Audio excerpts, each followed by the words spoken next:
In April 2021, the then Sri Lankan president Gotabaya Rajapaksa had banned all chemical fertilizers in a bid to showcase the island nation as a model for organic farming.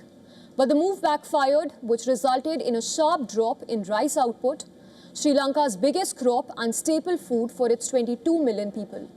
After Rajapaksa's ouster in July 2022, Sri Lanka reversed its policy on chemical fertilizers, but the farmers are yet to recover fully from the misstep.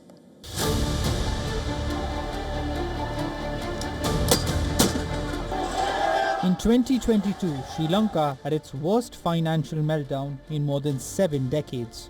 Rice output had taken a considerable hit due to the ban on all chemical fertilizers imposed a year earlier. Food inflation had soared to unprecedented levels and the economy was in the doldrums. As foreign exchange reserves fell to record lows, mass protests erupted, which led to the ouster of then President Gotabaya Rajapaksa in July 2022. Gotabaya's abrupt fertilizer ban had crippled harvests and exacerbated the island nation's financial collapse. Meet 53-year-old farmer KKG Tilakabandra from eastern Sri Lanka, one of the country's main rice-growing regions. He recalls how Gotabaya's decision took a toll on every Sri Lankan farmer.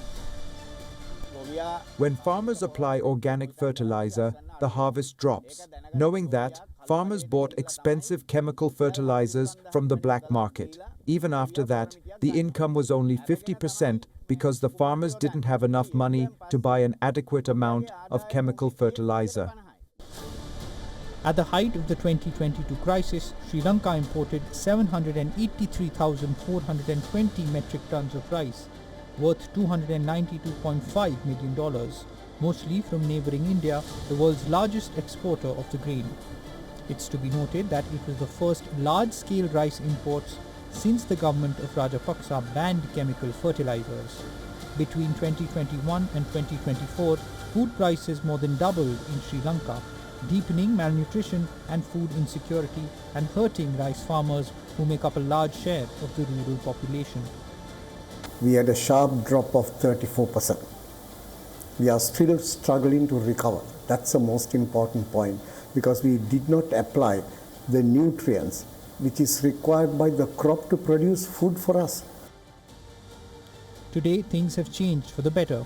Preparing for the next rice cultivation cycle, Tilakabandra is a happy man who lavishes praise on the new government, which has allowed a return to chemical fertilizers, resulting in a boost to farmers' earnings. But is enough being done by the current government, led by Anura Kumara Dissanayake? In recent months, the overall inflation has eased, but rice prices remain high, likely to prompt farmers to plant more of the crop.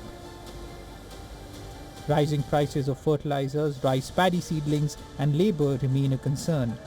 The high prices have forced many to take loans ahead of the current cultivation season. Rice farmer Tilakabandra is of the opinion that the government could do a lot more to help out farmers. Things must change. The government must introduce new technology and farming methods. That way, the income of farmers can be increased. In a country where most farmers earn about 100,000 rupees or $335 as profit from one crop cycle, forcing them to stretch the meager income over 6 months, the government, which has reversed the ban on chemical fertilizers, needs to address other concerns of technology and innovative farming methods.